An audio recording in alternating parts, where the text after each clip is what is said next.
Hey guys, it's December 11th today? No, 10th. So I wanted to walk you around the garden and show you what's still growing out there.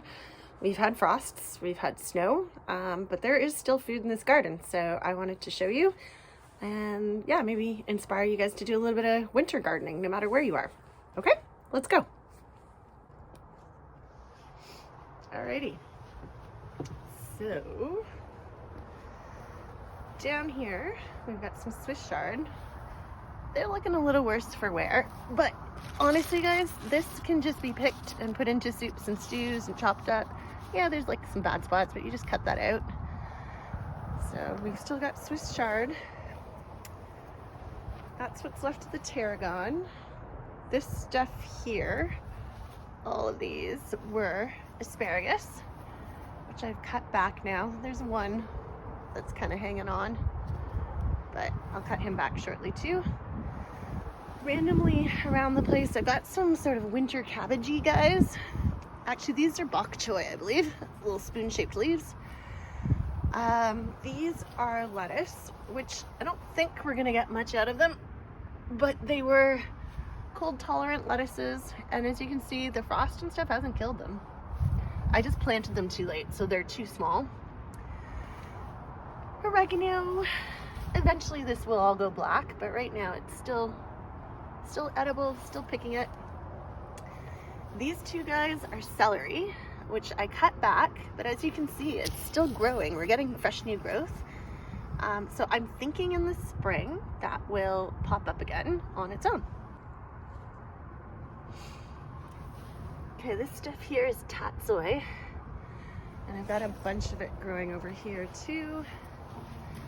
So these guys are really high in vitamin C, super cold tolerant. That will survive all winter long. It's kind of like a spinach, so I can use it, saute it with a little bit of butter and garlic in a pan. You can add it to soups and stews, broths. And like I say, it's really high in vitamin C, so it's good for you this time of year. Kale, I believe it's like lacacento, I don't know, people call it like dinosaur kale or Toscano de Nero. This will survive all winter as well. So again, I can use this in stir fries, soups, stews, whatever you want. So also a good source of vitamins this time of year. Down here, these are tatsois as well, but they were just planted really close together. This is Mizuna, this little spiky guy. There's a little bit of cilantro in there, and you can see it's starting to turn red because it's gotten frost on it. I've picked all the cabbage heads, but got me crazy. This is still food, you guys. So if I need to, I can come out here and pick some big leaves and dice them up, saute them. So that's food. This here was rapini. You can still see there's some little rapini heads in there. This wasn't great. It turned out to be really stringy, really fibrous. So I don't know if it's the way I grew it, if it's just this type of rapini, but it was tasty for a while, but it's done pretty much. I think I'm probably gonna rip all this stuff out. This bed, look at this. Oh. So I've got some little cabbages. These are kind of like a bok choy in there, see? And then I've got red Mizuna, or purple Mizuna. Got some more cabbagey stuff. We've got spinach down in here. I picked some radishes. So at the back here, this area is all radish. Don't do what I did. These radishes are planted too close together. So you won't get big radishes. See, they come out puny. You'll get a few that are okay. But yeah, if you can, take the time to actually separate your seed out. Because yeah, otherwise you're just getting puny guys. So yeah, learn from my mistakes. Yep, got some more bok choys down here. So there's a fair amount of food in this bed. This is yummy stuff. There's still some cilantro, a little bit of dill that sowed itself. This is all parsley, flat leaf parsley. So there's a lot of that in there. The flat leaf parsley will eventually die, but it's been doing pretty good so far. So actually I bought, is it couscous? And I was hoping to do up, you know, the parsley, couscous, lemon kind of salad and have that for lunches during the week this week coming up. And that'll use up a whole big chunk of this flat leaf parsley. Over here we've got curly parsley. This is arugula.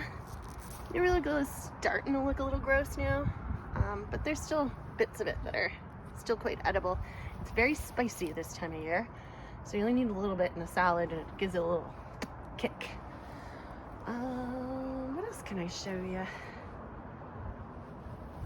Pulled up all the carrots. There were carrots in here, so with carrots you want to get them out of the ground before the ground freezes, because then you can't get them out of the ground. Still got a little bit of purple bok choy, some more bok choy in there, a little bit of mizuna in behind, some more tatsoi, just random. Peas will survive the cold, but I didn't get them planted in time, you guys, so not gonna get much off of that. More tatsois. That was another celery, still doing okay. Beside it, these green things are a really cold tolerant lettuce. Same idea though, I don't think I planted them early enough, so they didn't have enough time to get big. So we may not get much off of that. My lemon thyme, rosemary, sage, a little bit of cilantro in there. So yeah, there is still a fair amount of food in this garden.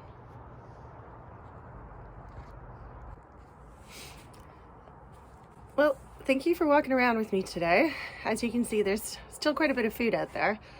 I mean, it doesn't look the prettiest, but it's food, and you know, given food prices and whatever, it's quite nice to be able to just boil up some pasta, run out here, grab some tatsoi or some kale or something and throw that in with it and know that I'm getting some nutrients. You know, take a little bit of, I've got some parsley cubes and cilantro cubes that I made earlier in the season, and I just throw that on there and I've got dinner.